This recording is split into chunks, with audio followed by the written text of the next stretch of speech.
तो हम लोग इतिहास पे कुछ बात करें। इतिहास में जो भी बातें हो रही थी पहले, पिछले लेक्चर में जो भी बातें हुई हैं, जैसे मौर्य साम्राज्य का प्रशासन चल रहा है, मौर्य राजनीतिक व्यवस्था चली ही थी पहले, इन सभी वीडियोज़ को आप देखते रहें और अपना एक नोट्स आप तैयार कर ही रहे होंगे, उसको रिवाइज करते रहें। साथ में जो क्वेश्चन बैंक है तो क्वेश्चन बैंक को लेकर भी बैठें और देखते रहें कि किस तरह के प्रश्न हैं, प्रश्न पूछने की प्रकृति क्या है और आप जानते क्या हैं।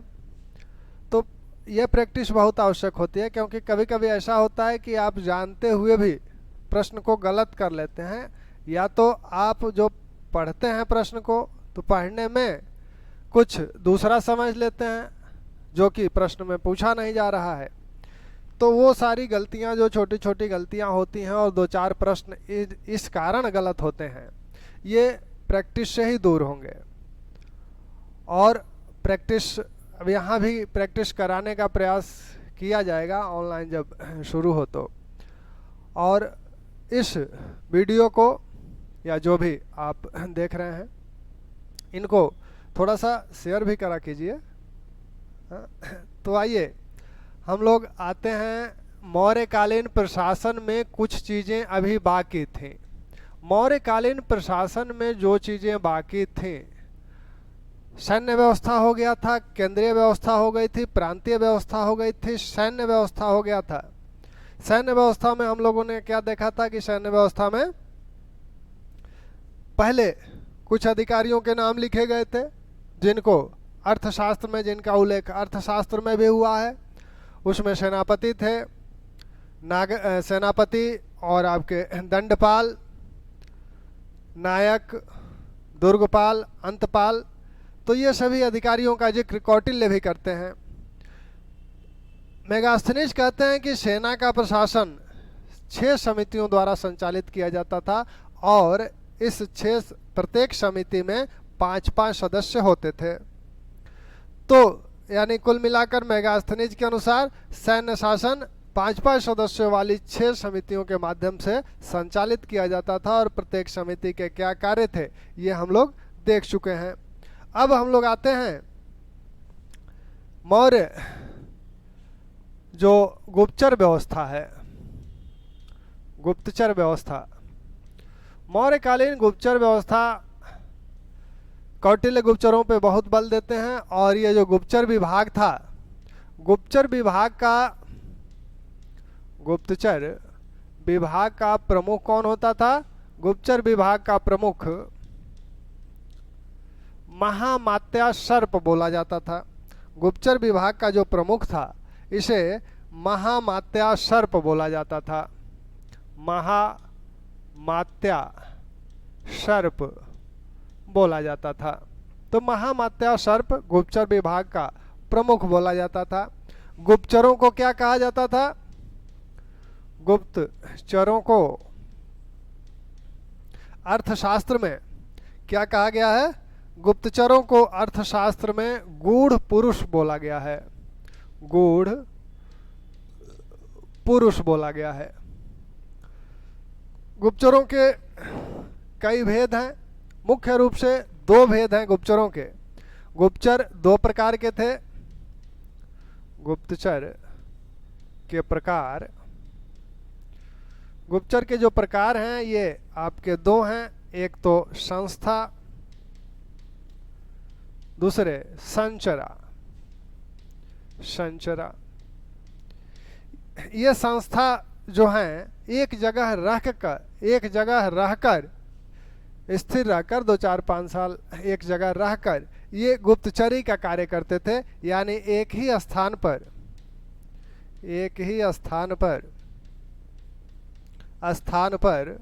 रहकर ये गुप्तचरी करते थे, और ये गतिशील होते थे। आज यहाँ कल वहाँ, इस तरह से ये गतिशील होते थे। अब संस्था में कुछ गुप्तचर हैं जो जिनके नाम भिन्न भिन्न हैं, उनको थोड़ा सा ध्यान रखें। कपाटिक,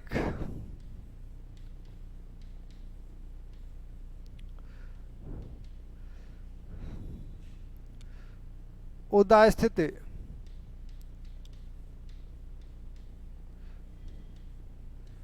तापस, गृहपति,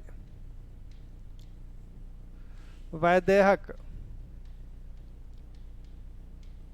ये संस्था वर्ग के गुप्तचर हैं। यहाँ क्षत्रिय, परिवाजिका, परिव्राजिका, श्रेष्ठ, रसद, कपाटिक जो होते थे, क्योंकि गुप्तचरी करना है तो भेष बदल के किया जाता है। गुप्तचरी में, गुप्तचरी का अर्थ होता है कि इस तरह से सूचनाओं को प्राप्त करना कि सामने वाला ये ना समझ पाए कि हमसे ये सूचना प्राप्त कर रहा है। तो कपाटिक ये जो होते थे ये भिक्षु वेश में होते थे, विद्यार्थी वेश में होते थे, विद्यार्थी वेश में कपाटिक होते थे। उदा स्थिति जो होते थे ये भी आपके सन्यासी वेश में होते थे, और ये भी सन्यासी वेश में ही होते थे, लेकिन जटाजूटधारी होते थे। तो ये भी जटाजूटधारी। गृहपति कृषक वेश में होते थे। वैदेहक व्यापारी वेश में होते थे, व्यापारी वेश में होते थे, ये कृषक वेश में होते थे। ये कार्य कैसे करते थे? जैसे कृषक गृहपति है तो इसको क्या करते हैं कि राज्य द्वारा कृषि भूमि कहीं दे दी जाती थी उसको, वहाँ वह खेती करने लगता था, कृषि करने लगता था। लोग समझते थे ये कृषक है, और धीरे धीरे वहाँ के लोगों में घुल मिल जाता था। तब वहाँ के अधिकारियों, वहाँ के जो शासक, स्थानीय शासक थे, उनके विषय में तमाम सूचनाएं प्राप्त करता था और इन सूचनाओं को राजा के पास प्रेषित करता था। वैसे ही वैदेहिक भी व्यापारी भेष में लोगों के साथ घुल मिल के फिर उनसे सूचनाएं प्राप्त करता था। विद्यार्थी और उदा स्थिति तापस भी ऐसे ही। अब ये है कि कहीं अपना जटा उटा साधु वेश में है, कहीं अपना बैठ गए, भविष्यवाणी करने लगे, लोग आने लगे, कुछ लोगों के विषय में पहले से ही सूचनाएं इकट्ठे किए हैं, उनके विषय में कुछ बातें बता दिए कि आपके घर में 4 लोग हैं, 5 लोग हैं, आपकी पत्नी ऐसी हैं, आपके बच्चे ऐसे हैं, जो कि पहले से वो अपने शिष्यों द्वारा पता कराए रहते थे। उस व्यक्ति का उन पर विश्वास हो जाता था, और धीरे धीरे अफवाह फैल जाती है थी कि बाबा बहुत ही पहुँचे हुए हैं। तो वहाँ के बड़े बड़े लोग भी आने लगते थे, उनसे ये धीरे धीरे सूचनाएं प्राप्त करने लगते थे। क्षत्रिय ये जो हैं ये अनाथ होते थे, और राजा द्वारा ये अनाथ होते थे, और राजा द्वारा इनका पालन पोषण किया जाता था और इन्हें प्रशिक्षित किया जाता था। राज्य द्वारा इन्हें गुप्तचरी के लिए प्रशिक्षित किया जाता था। राज्य द्वारा इन्हें गुप्तचरी के लिए प्रशिक्षित किया जाता था। परिवाजिका ये महिलाएं होती थी। महिलाएं किस तरह की महिलाएं? जैसे गुप्त मौर्य काल में वैश्याओं से भी और विधवाओं से भी गुप्तचरी कराया जाता था। तो ये महिलाएं होती थी, मुख्यतः वैश्याएं होती थी और विधवाएं होती थी जो गुप्तचरी का कार्य करती थी। तृष्णि ये विभिन्न प्रकार की विधाओं को जानते थे। विभिन्न प्रकार की विधा, ये जैसे विभिन्न प्रकार की आवाज़ निकालते थे जिससे लोग इनकी तरफ आकर्षित हों, और लोग जब आकर्षित होते थे तो धीरे धीरे वहाँ से सूचनाएं प्राप्त करते थे। ये बहुत ही क्रूर किस्म के थे। रसद ये जहर देने में माहिर थे, विष देने में माहिर थे। तो ये मौर्य काल में इतने प्रकार के गुप्तचर हैं। इनका थोड़ा सा ध्यान रखिएगा, थोड़ा याद रखने का प्रयास कीजिएगा कि संस्था यानी एक ही स्थान पर रह के कार्य कर रहे हैं, संचरा गतिशील हैं। इनमें कपाटिक विद्यार्थी वेश में है, उदा स्थिति सन्यासी जटाधारी वेश में है, गृहपति कृषक वेश में है, और वैदेहिक व्यापारी वेश में रहकर गुप्तचरी करते थे। श्रेष्ठ अनाथ होते थे, राज्य द्वारा प्रशिक्षित किए जाते थे गुप्तचरी के लिए। ये परिवाजिका महिलाएं होती थी। महिलाओं में कौन महिलाएं होती थी? मुख्यतः वेश्याएं होती थी। और विधवाएं होती थीं। तृष्णी ये विभिन्न प्रकार की विद्याओं को जानते थे, जानवरों आदि पर नियंत्रण स्थापित करना, सर्प पर, शेर पर, इन पर नियंत्रण स्थापित करना भी ये जानते थे। ये विष देने में माहिर थे। तो इस प्रकार मौर्य काल के ये गुप्तचर हैं। गुप्तचर विभाग का प्रमुख कौन है? महामात्यासर्प। बार बार पूछा जाता है गुप्तचरों को क्या कहा गया है। अर्थशास्त्र में कौटिल्य क्या कहते हैं? गुण पुरुष कहते हैं। और इन गुप्तचरों को यूनानी लेखक क्या कहते हैं? यूनानी लेखक इन गुप्तचरों को ओवरसीयर्स कहते हैं और इंस्पेक्टर कहते हैं। तो ओवरसीयर्स और इंस्पेक्टर, ओवरसीयर्स और इंस्पेक्टर कहते हैं, इंस्पेक्टर कहते हैं, ओवरसीयर्स और इंस्पेक्टर कहते हैं यूनानी लेखक। मौर्य राजा दूत भी भेजते थे विभिन्न देशों में, विभिन्न क्षेत्रों में, विभिन्न राजाओं के दरबारों में अपने दूत भी भेजते थे। मौर्य दरबारों में भी दूत आते थे विभिन्न राज्यों के। जैसा कि आपने देखा भी था कि चंद्रगुप्त के समय मेगास्थनीज आया था, वैसे ही बिंदुसार और अशोक के समय भी डायमेकस और डायनोसियस नामक दूत आए थे। दूतों में एक तो राजदूत विभाग इनका है, निसृष्टार्थ, ये परिमितार्थ, शासनहर, ये 3 प्रकार के जो दूत हैं। यह दूत सर्वाधिकार संपन्न दूत होता था, सर्वाधिकार संपन्न होता था। ये सीमित अधिकारों वाला दूत होता था, सीमित अधिकार युक्त, सीमित अधिकार युक्त दूत है ये। और ये सिर्फ संदेश पहुंचाने का कार्य करता था, सिर्फ संदेश वाहक था, संदेश वाहक के रूप में कार्य करता था। निसृष्टितार्थ सर्वाधिक संपन्न, यानी यह अगर राजा द्वारा इस दूत को भेजा गया है तो इसे सारे अधिकार देकर भेजे जाते थे कि यह परिस्थितियों अनुकूल जो भी निर्णय करना हो वह निर्णय ले सकता है। निर्णय के पहले उसको किसी से निर्देश नहीं प्राप्त करना है।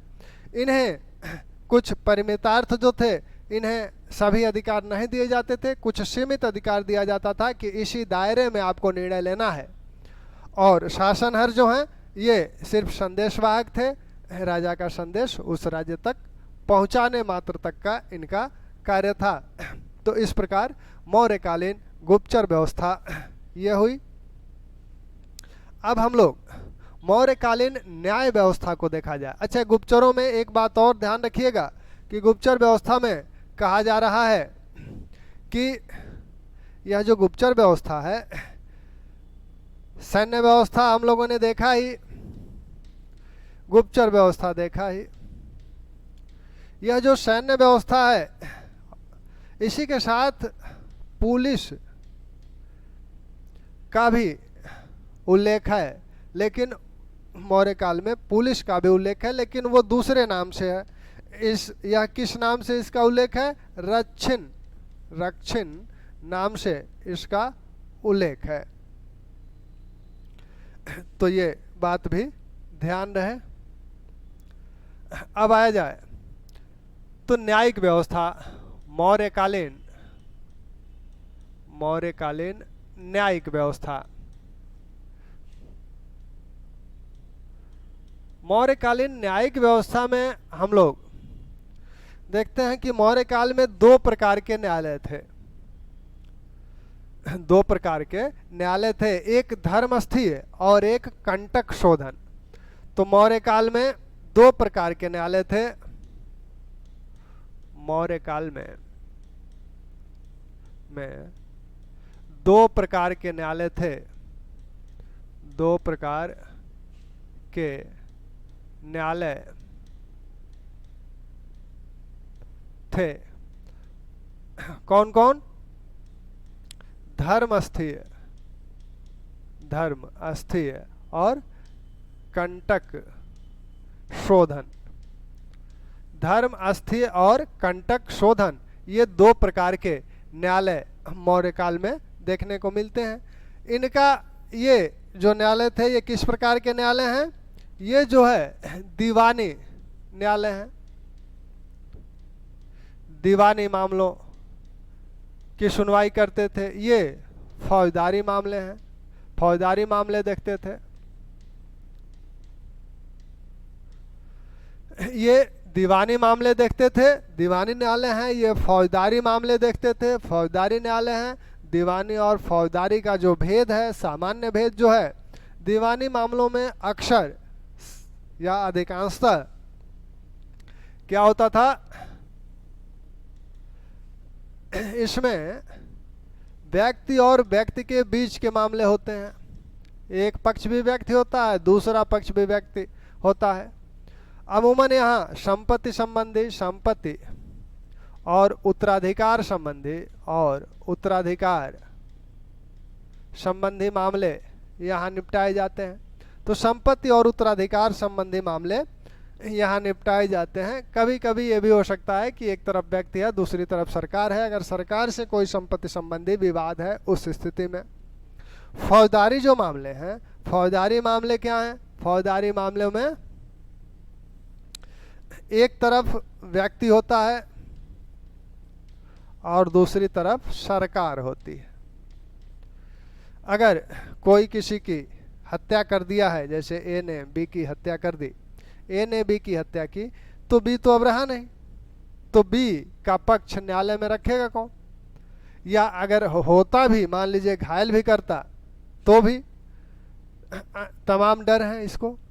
तो ऐसे में बी का पक्ष सरकार रखती है, पुलिस आती है, इन्वेस्टिगेशन करती है, किससे मारा, कैसे मारा, कहाँ मारा, कब मारा, इस तरह के कितने लोग थे, किस तरह का हथियार था, कहाँ से मुखबिरी हुई। तो ये सारी जांच कौन करता है? पुलिस करती है, क्योंकि उसी के पास संसाधन है, स्रोत हैं इस जांच के। जिस व्यक्ति के साथ हुआ है उसके पास तो इस तरह के स्रोत है नहीं। तो ये काम सरकार करती है और यहाँ से वो पुलिस डायरी अपना बनाती है और यह पुलिस डायरी न्यायालय के समक्ष रखती है। इनको जो है अपने, ये व्यक्ति हैं, ये सरकार है, तो ये अपने बचाव में जो पक्ष रखना होता है न्यायालय में रखते हैं और सरकार पुलिस के माध्यम से, पुलिस डायरी के माध्यम से अपना पक्ष रखती है। तो ये आपके फौजदारी मामलों और दीवानी मामलों के भेद हैं। यहाँ 2 प्रकार के न्यायालय हैं और मौर्य काल की न्यायिक व्यवस्था की एक प्रमुख विशेषता ये है कि इन दोनों न्यायालयों में 3-3 न्यायाधीश एक साथ बैठकर न्याय करते हैं। प्रमुख विशेषता क्या है? प्रमुख विशेषता यह है कि इन दोनों न्यायालयों में 3-3 न्यायाधीश बैठकर एक साथ निर्णय करते हैं। यानी 3-3 न्यायाधीश 3-3 न्यायाधीश बैठकर निर्णय करते हैं। ठीक है, 3-3 न्यायाधीश बैठकर निर्णय करते हैं दोनों न्यायालयों में। न्यायालय मौर्यकालीन न्याय कठोर माना जाता था, तो मौर्यकालीन न्याय प्रणाली, मौर्यकालीन न्याय प्रणाली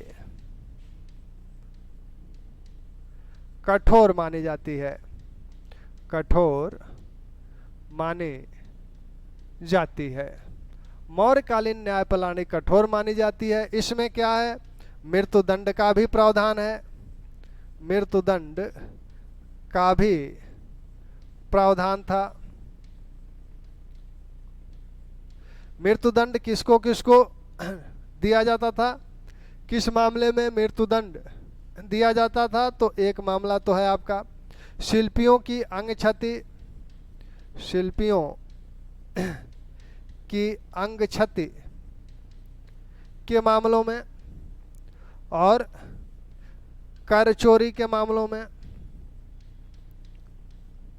ब्राह्मण हत्या के मामलों में। तो इस मामले में अनिवार्य रूप से मृत्युदंड का प्रावधान है। शिल्पियों की अंग क्षति यानी शिल्पी का अगर हाथ या आंख, हाथ या आंख को क्षति पहुंचाई गई है तो इस में मृत्युदंड की सजा मिलती है। किसी ने अगर किसी शिल्पी का हाथ तोड़ दिया, काट लिया, आंख को क्षति पहुंचाई, तो यहाँ मृत्युदंड का प्रावधान था। इस अपराध में मृत्युदंड दिया जाता था।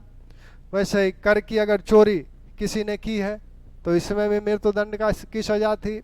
अगर किसी ने ब्राह्मण की हत्या की है तो उसमें जल में डुबोकर मारने का विधान था, प्रावधान था।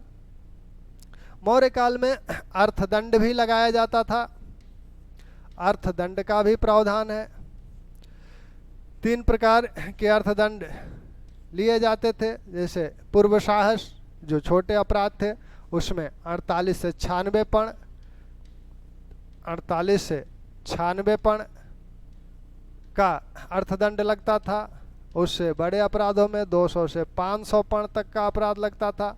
उससे बड़े मामलों में 500 से आपके 1000 पण तक का अर्थदंड लगाया जाता था। तो अर्थदंड का भी मौर्यकालीन न्याय में प्रावधान है। अब यहाँ जो आप देख रहे हैं ये मृत्युदंड, मृत्युदंड के साथ ही अगर कोई अपराध किया है और कोई प्रमाण नहीं मिल रहा है उसका, तब मौर्य काल में क्या किया जाता था? तब मौर्य काल में दिव्य परीक्षाएं ली जाती थी। दिव्य परीक्षाएं ली जाती थी। ये दिव्य परीक्षा किससे ली जाती थी? अग्नि से, जल से और विष से।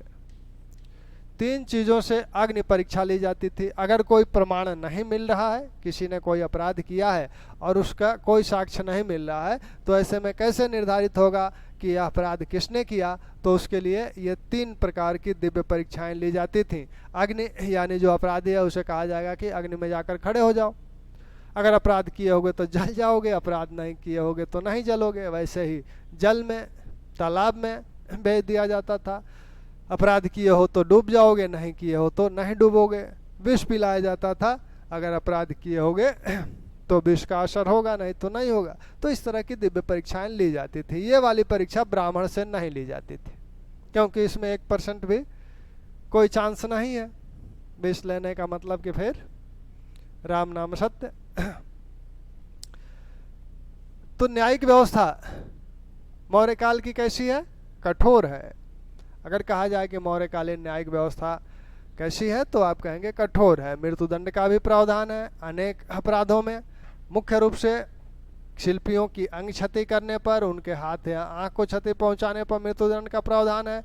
कर चोरी में मृत्युदंड का प्रावधान है। ब्राह्मण की हत्या पे मृत्युदंड का प्रावधान है और वह हत्या जल में डुबो कर दी जाती थी। अर्थदंड का प्रावधान है। साथ में कौटिल्य कुछ अन्य दंडों का भी प्रावधान करते हैं।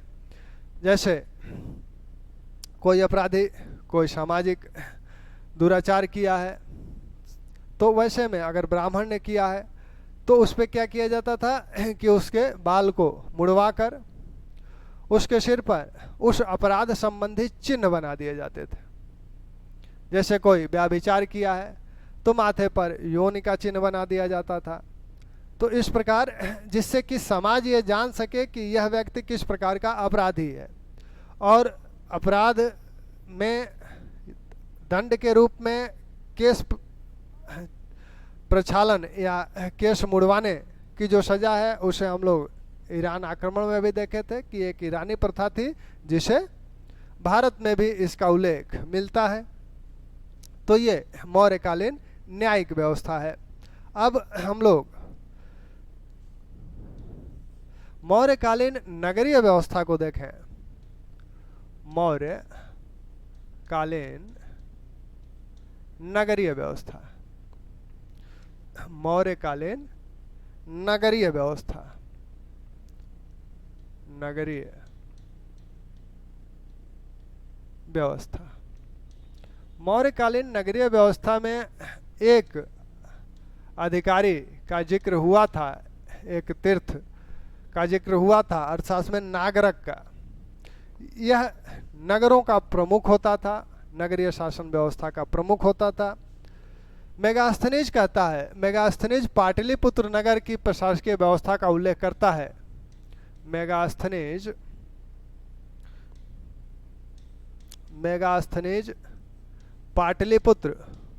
पाटलिपुत्र नगर की प्रशासकीय व्यवस्था का उल्लेख करते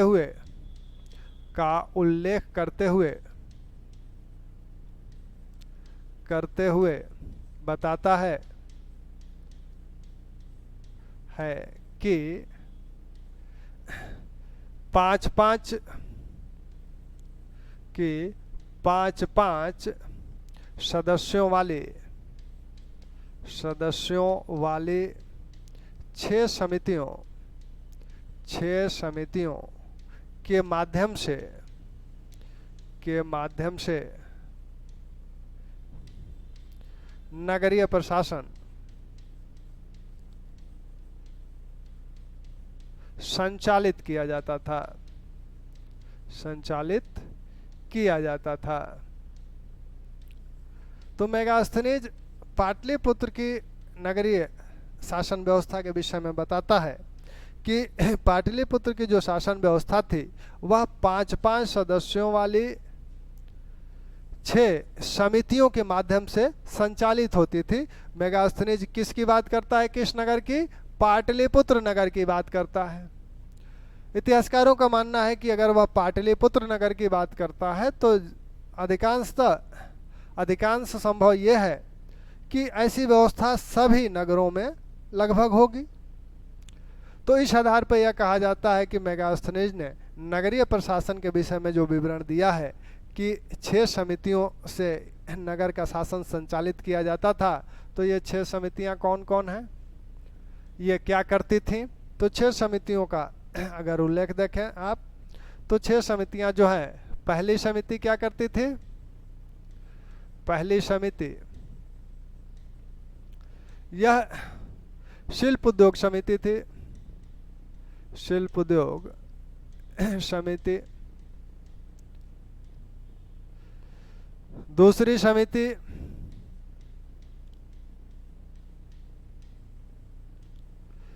यह शिल्प उद्योग समिति है। यह शिल्पकारों कारीगरों के हितों का संरक्षण का ध्यान रखती थी कि उनके हित को कोई क्षति न पहुंचाए।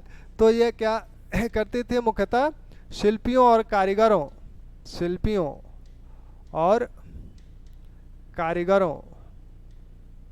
कारीगरों के हितों का संरक्षण करती थी। दूसरी समिति विदेश समिति भी कह लीजिए। यह क्या करती थी? विदेशियों, जो विदेशी यात्री हैं, विदेशी यात्रियों के रहने ठहरने की व्यवस्था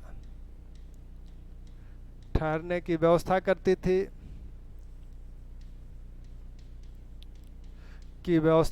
थी तथा उन्हें एस्कॉर्ट उपलब्ध कराती थी। अगर वो कहीं बाहर जाते थे तो उन्हें सुरक्षा उपलब्ध कराती थी। साथ ही उन पर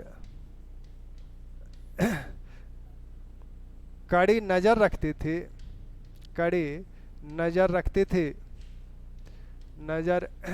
थी कि वे देश की गुप्तचरी तो नहीं कर रहे। देश की गुप्तचरी तो नहीं कर रहे जिससे देश की सुरक्षा खतरे में पड़ जाए। ऐसा कोई कार्य तो नहीं कर रहे हैं, इसलिए उन पर नजर भी रखती थी। तीसरी समिति जो है, तीसरी समिति क्या करती है? तीसरी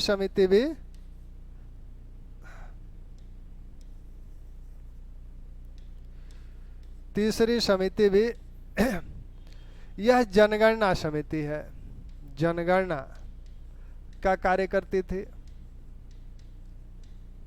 चौथी समिति व्यापार वाणिज्य समिति थी। व्यापार वाणिज्य समिति थी। जो भी सामान बाजारों में बिकते थे, यह देखती थी कि बाजार में नई वस्तुओं के साथ पुरानी वस्तुएं तो नहीं बिक रही हैं। तो नई वस्तुओं के साथ अगर पुरानी वस्तुएं बिक रही हैं तो ये उसको रोकती थी। पांचवी समिति उद्योग समिति है। यह क्या कर रही है? यह देखती थी कि वस्तुओं की मिलावट तो नहीं हो रही है, वस्तुओं की मिलावट पर नज़र रखती थी। इसके जो प्रमुख कार्य हैं वो है नई पुरानी वस्तुओं की विक्रय पर ध्यान रखना कि वो नई वस्तुओं के साथ तो नहीं बेची जा रही है। बाट माप का निरीक्षण करती थी, कम तोला तो नहीं किया जा रहा है। ये वस्तुओं की मिलावट का ध्यान रखती थी और यही जो है कालाबाजारी पर भी नियंत्रण करती थी। छठवीं समिति जो है यह कर समिति थी। छठवीं समिति कर समिति है। यह जो बाजार में वस्तुएं बिकती हैं उनसे संबंधित करों को वसूल करती थी। वस्तु के विक्रय मूल्य जो था उसका 10% कर के रूप में, 1/10 भाग कर के रूप में यह वसूलती थी। तो मेगास्थनीज कहता है कि इन 6 समितियों के माध्यम से नगरीय शासन संचालित किया जाता था। पहली समिति शिल्प उद्योग समिति थी जो शिल्पियों और कारीगरों के हितों का ध्यान रखती थी। दूसरी समिति आपकी विदेशी यात्रियों से संबंधित है। विदेशी यात्री जो आते हैं उनके रहने खाने की व्यवस्था करती है और साथ में उन्हें अगर वो कहीं बाहर जा रहे हैं तो उन्हें एस्कार्ट उपलब्ध कराती है और उन पर कड़ी नज़र भी रखती है कि वो ऐसा कोई कार्य तो नहीं कर रहे हैं जिससे देश की सुरक्षा खतरे में पड़ जाए। तीसरी समिति जनगणना समिति थी, यह नगरीय जनगणना करती थी। चौथी समिति व्यापार वाणिज्य समिति थी। यह देखती थी कि पुरानी वस्तुएं नई वस्तुओं के साथ तो नहीं बेची जा रही है, बाट माप का निरीक्षण करती थी।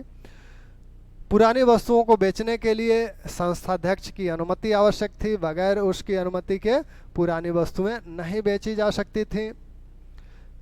पांचवी समिति आपका वस्तुओं में मिलावट तो नहीं की जा रही है, कोई सामान बेचा जा रहा है तो उसमें खराब सामान मिला के तो नहीं बेचा जा रहा है। साथ में कालाबाजारी पर भी नियंत्रण करती थी और कर समिति जो विक्रय कर था उसको वसूलती थी। तो ये मौर्यकालीन नगरीय व्यवस्था है। तो मौर्यकालीन नगरीय व्यवस्था हो गई, गुप्तचर व्यवस्था हो गई, न्यायिक व्यवस्था हो गई, सैन्य व्यवस्था हो गई। तो प्रशासन संबंधी जो कार्य हैं मौर्यकाल के लगभग हो गए। एक जगह हालांकि उसकी बातें ऊपर भी हुई हैं, पहले भी हुई हैं, लेकिन फिर भी आप ध्यान रखें कुछ बातों को। जैसे कुछ पदाधिकारी हैं जिनका उल्लेख अर्थशास्त्र में कुछ भिन्न है, भिन्न नाम से उल्लेख है। यूनानी लेखक उनका भिन्न नाम से उल्लेख करते हैं, अशोक के अभिलेखों में उनका भिन्न नाम से उल्लेख है। तो जैसे अमात्य को यूनानी लेखक क्या कहते हैं? यूनानी लेखक अमात्य को यूनानी लेखक सभासद या निर्धारक कहते हैं, निर्धारक कहते हैं। इसी प्रकार अध्यक्षों को यूनानी लेखक क्या कहते हैं? अध्यक्षों को यूनानी लेखक मजिस्ट्रेट कहते हैं, मजिस्ट्रेट कहते हैं। ठीक, वैसे ही गुप्तचरों को यूनानी लेखक क्या कहते हैं? गुप्तचरों को यूनानी लेखक 2 नाम से पुकारते हैं। कुछ लोग ओवरसियर्स कहते हैं, ओवरसियर्स, और कुछ लोग इंस्पेक्टर कहते हैं, इंस्पेक्टर। ओवरसियर्स या ईफर, यह नाम, इस नाम से इन्हें कौन पुकारता है? इस नाम से गुप्तचरों को मेगास्थनीज पुकारता है। मेगास्थनीज इन्हें ओवरसीयर्स या इफर कहता है। मेगास्थनीज। इंस्पेक्टर इन्हें एस्ट्रेबो कहता है। एस्ट्रेबो इन्हें इंस्पेक्टर कहता है। तो ये इसी प्रकार कुछ अन्य अधिकारियों का उल्लेख किया गया है यूनानी लेखकों द्वारा। यूनानी लेखक मेगास्थनीज एग्रोनोमोई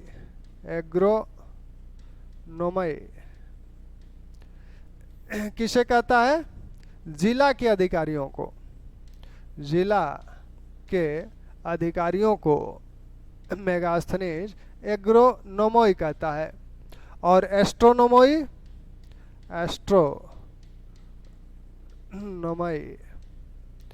ये नगर के अधिकारियों को कहता है। नगर के अधिकारियों को एस्ट्रोनोमोई कहता है। एग्रोनोमोई वह जिला के अधिकारियों को कहता है और बताता है कि ये क्या करते थे? सड़क निर्माण का कार्य करते थे, सड़क आदि बनवाते थे। चूंकि ये जिला के अधिकारी हैं, ग्रामीण क्षेत्र से संबंधित हैं, तो ये राजस्व से भी संबंधित होंगे।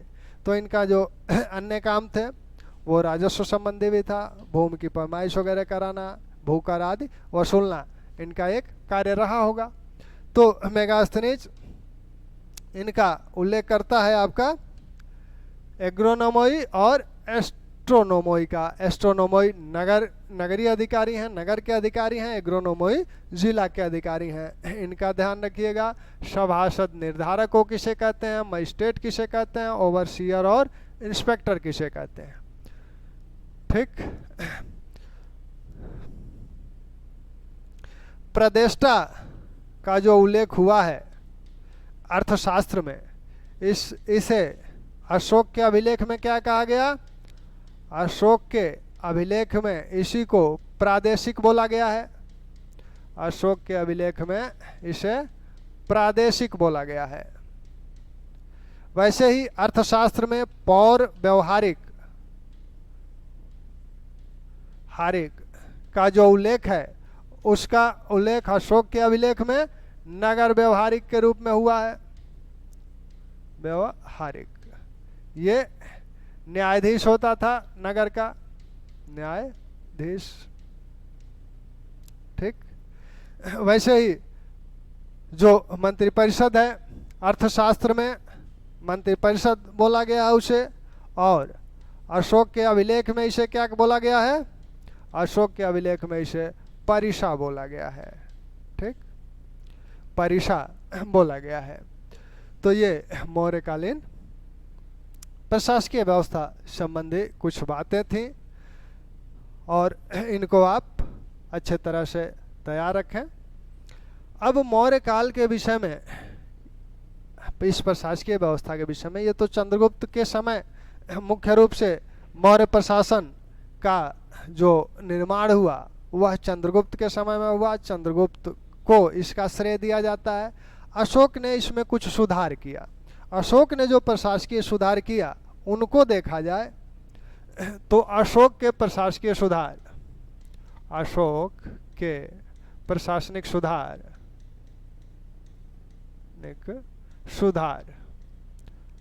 अशोक ने जो प्रशासनिक सुधार किया, कुछ नए पदों का सृजन किया। तो कुछ नए पद अशोक के समय मिलते हैं, उनका उल्लेख मिलता है। कुछ नए पद या पदाधिकारी। अब वो कौन कौन से नए पदाधिकारी हैं इसका नाम आप जान ही चुके हैं। धम्म महामात्र, ब्रजभूमिक, अंत महामात्र, अस्त्राध्यक्ष। तो ये कुछ महत्वपूर्ण अधिकारी हैं जिनका उल्लेख अशोक के समय में मिलता है। धम्म महामात्र का उल्लेख आपने पीछे देखा ही है कि धम्म महामात्र का उल्लेख अशोक के 5वें बृहद शिलालेख में मिलता है। और अशोक ने बताया कि इस पद पर पहले नियुक्ति नहीं होती थी, हमने की। यानी धम्म महामात्रों की नियुक्ति सबसे पहले अशोक द्वारा की गई। कब की गई? अशोक अपने राज्याभिषेक के 13वें वर्ष इनकी नियुक्ति करता है। इनके कार्य क्या हैं? इनका कार्य है विभिन्न संप्रदायों के बीच समन्वय स्थापित करना तथा धर्म के लिए जो दान दिया जा रहा है राज दरबार द्वारा या राज परिवार द्वारा या अन्य लोगों द्वारा, उस दान का समुचित प्रयोग करना, सही जगह उसका प्रयोग का प्रबंधन करना। साथ में इन्हें कुछ न्यायिक अधिकार भी दिए गए हैं, उसकी बात न्यायिक सुधार में करते हैं। तो ये धम्म महामात्र के कार्य आप देख चुके। ब्रजभूमिक अंत महामात्र अस्त्राध्यक्ष, ये ब्रजभूमिक मुख्यतः पशुओं और पशुपालकों से संबंधित था। यह पशुओं के हितों का संरक्षण करता था और पशुपालकों के हितों का संरक्षण करता था, साथ ही उनमें धर्म प्रचार का भी कार्य करता था। अंत महामात्र ये सीमावर्ती क्षेत्रों में जो जनजातियां रहती थीं, जो पिछड़ी जातियां थीं, उनके बीच धर्म का प्रचार करता था, उनके हितों का संरक्षण से संबंधित था। अस्त्राध्यक्ष यह महिलाओं, अंतःपुर, राज दरबार का जो अंतःपुर था उसमें उनकी देखरेख करता था, वहाँ की महिलाओं का, अन्य महिलाओं में भी धर्म प्रचार का कार्य करता था। तो ये अशोक के समय के कुछ पद हैं, पदाधिकारी हैं।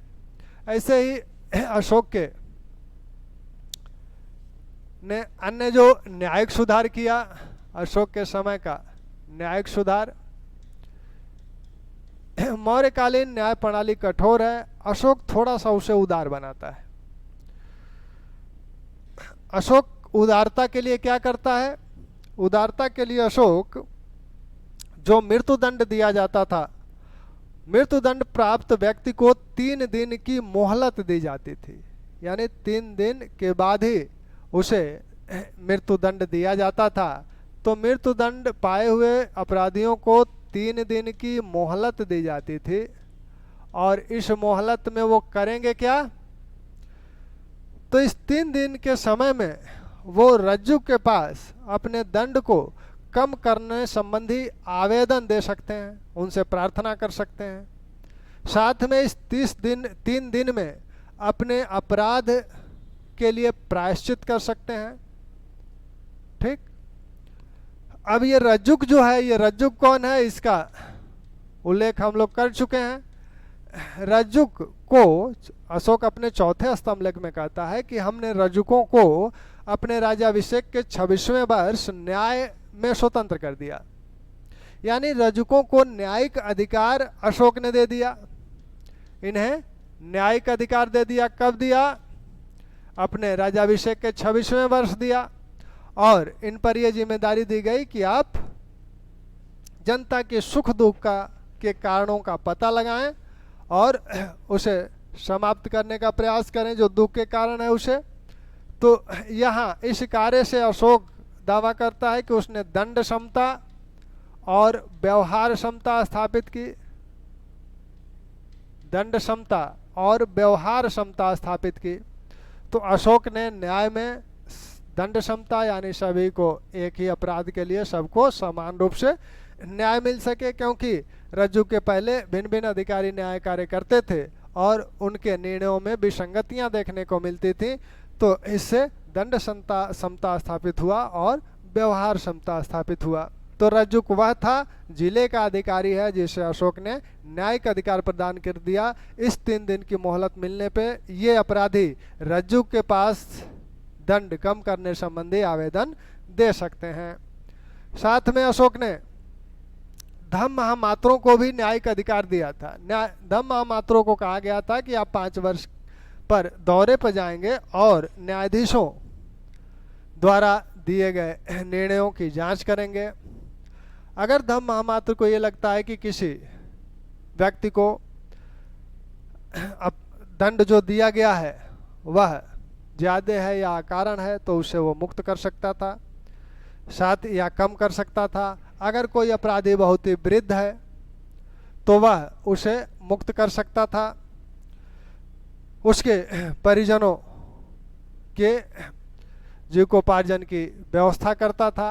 तो ये कार्य धम्म महामात्र को दिए गए थे। जो न्यायिक अधिकारी थे, अगर वो भ्रष्टाचार करते हैं तो उन्हें भी दंडित किया जाता था। न्यायाधीश वही बनाए जाते थे जो धम्मोपधाशुद्ध, जो उपाधि उपधा प्रणाली से परीक्षण किया जाता था योग्यता का, तो उसमें न्यायाधीशों की परीक्षा सभी तरह से की जाती थी। धम्मो उपधा कहा जाता था उसे। तो जो सभी दुर्गुणों से मुक्त हो उसे ही न्यायाधीश बनाया जाता था। तो ये तो रही अशोक के प्रशासनिक सुधार। अशोक के अभिलेखों में जो अभी जो बात हुई थी नगर व्यवहारिक की, इसी को क्या कहा गया है अर्थशास्त्र में, पौर व्यवहारिक। यह क्या करता था, यह नगर व्यवहारिक न्यायाधीश था। और इसका उल्लेख कहाँ आपको मिलता है, इसका उल्लेख पृथक कलिंग अभिलेख में हुआ है, जहाँ अशोक नगर व्यवहारिकों को कहता है कि निष्पक्ष होकर न्याय करने का निर्देश देता है। मौर्यकालीन जो शासक थे, कहा जाता है कि यह केंद्रीकृत शासन था, निरंकुश शासक थे। लेकिन ऐसा आरोप मौर्य राजाओं पर उचित नहीं है। मौर्य शासक, और इसी काल में, मौर्य शासन काल में ही लोक कल्याणकारी राज्य की अवधारणा का भी विकास हुआ। मौर्य काल में ही लोक कल्याणकारी राज्य की अवधारणा का विकास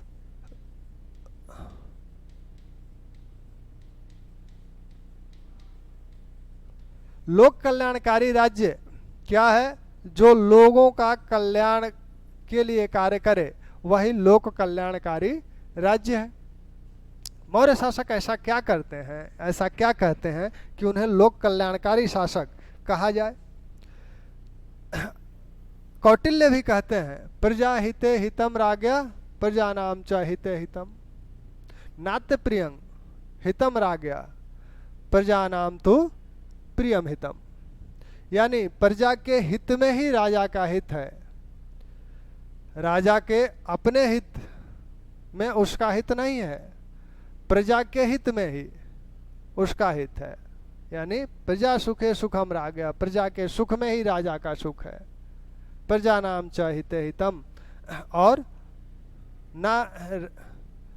नात्य प्रियं हितम राज्ञा, राजा के अपने हित में उसका हित नहीं है। प्रजा नाम तो हिते प्रियम हितम, प्रजा के हित में उसका हित है, प्रजा के हित संबंधी कार्य करने में ही उसका हित है।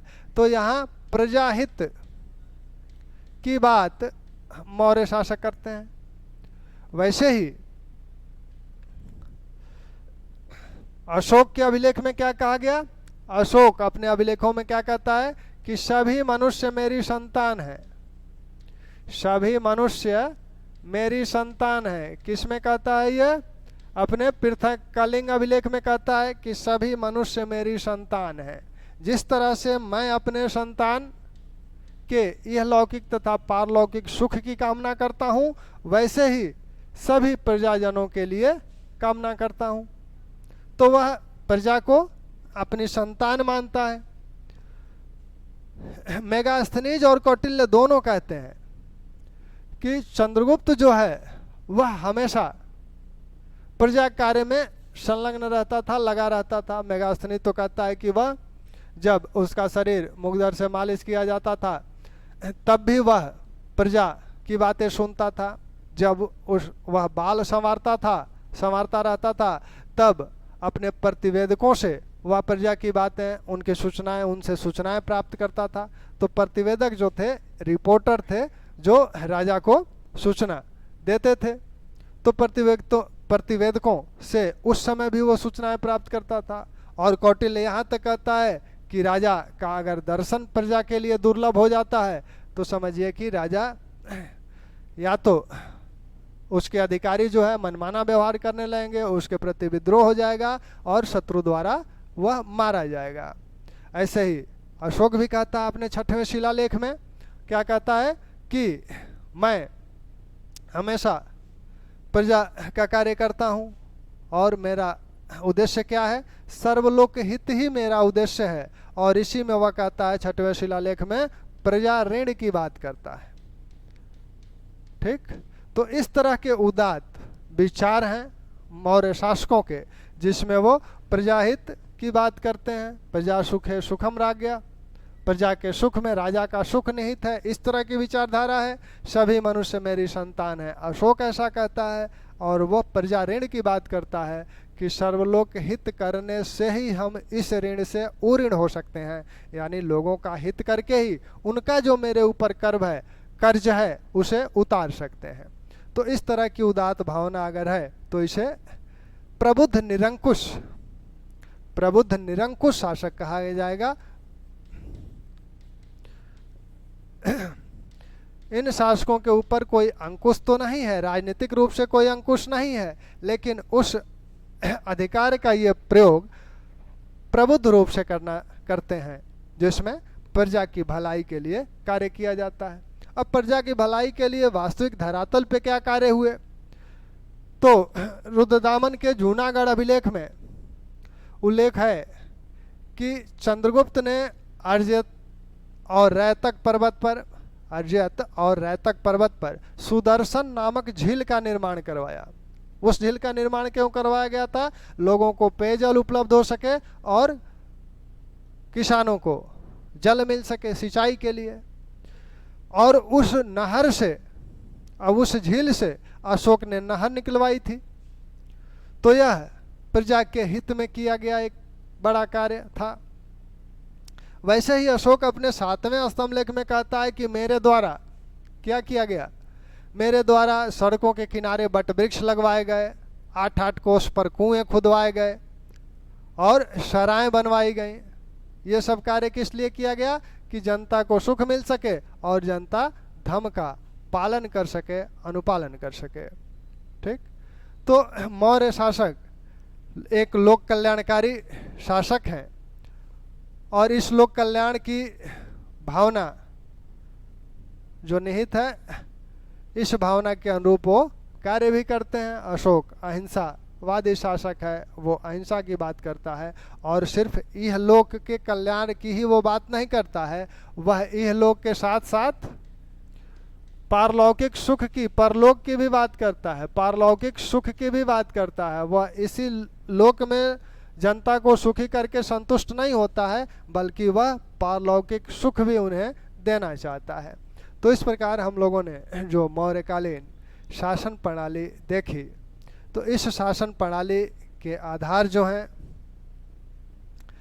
इस शासन प्रणाली की सबसे प्रमुख विशेषताएं जो हम लोगों ने देखी थी, वो ये देखा कि मौर्य शासन हालांकि केंद्र के शासन है, केंद्र के अधीन ही सब कुछ है और उसी के अधीन प्रांतपति हैं, शासन कर रहे हैं, वो स्वेच्छाचारी नहीं है और न ही किसी बड़े विद्रोह देखने को मिले। हालांकि विद्रोह बिंदुसार के समय देखने को मिले थे तक्षशिला में, लेकिन उस विद्रोह का दमन कर दिया गया था। वह विद्रोह राजाओं के प्रति नहीं हुआ था। अशोक जब तक्षशिला विद्रोह के दमन के लिए गया था तो वहाँ की प्रजा ने स्वयं कहा था कि हम राजा के विरोधी नहीं हैं, बल्कि ये दुष्ट अमात्य, ये जो दुष्ट अमात्य हैं, ये हमें प्रताड़ित करते हैं। तो वो राजा के प्रति विद्रोह नहीं किए हैं। तो केंद्रीय व्यवस्था हम लोगों ने देखा, केंद्रीय व्यवस्था में हम लोगों ने देखा, क्या देखा, मंत्रिणा देखा, मंत्रिपरिषद देखा और अध्यक्षों की बात देखी। अध्यक्षों में जो प्रमुख अध्यक्ष थे 10-12 जो, उनको हम लोगों ने देखा। साथ में प्रांतीय व्यवस्था देखी गई। प्रांतीय व्यवस्था कैसे, प्रांत को चक्र कहा जाता है, प्रांत के प्रमुख प्रांतपति को कुमार या राष्ट्रीय कहा जाता है और वो शासन किसके, अमात्यों और अपनी मंत्रिपरिषद के माध्यम से संचालित करते हैं, यानी प्रांतों की भी अपनी मंत्रिपरिषद थी। इसके बाद हम लोगों ने देखा प्रांत के नीचे की जो इकाई है मंडल है। मंडल का प्रमुख कौन है, प्रदेष्टा है। प्रदेष्टा फौजदारी न्यायालय का न्यायाधीश भी है और वह शासन किसके माध्यम से मंडल का शासन संचालित करता है अध्यक्षों के माध्यम से, यानी अध्यक्ष प्रदेष्टा के अधीन है और प्रदेष्टा अपनी रिपोर्ट किसको देता है, समाहर्ता को देता है। इसके बाद हम लोगों ने जिला में देखा आहारपति या आहारिक जिला का प्रमुख था, और जिले के नीचे की जो इकाइयाँ थी द्रोणमुख, खरवटिक, संग्रहण और सबसे निचली इकाई ग्राम। ग्राम के शासन के संदर्भ में ही अर्थशास्त्र में ग्राम वृद्ध परिषद का भी उल्लेख हुआ है। इसके बाद हम लोगों ने सैन्य व्यवस्था देखा।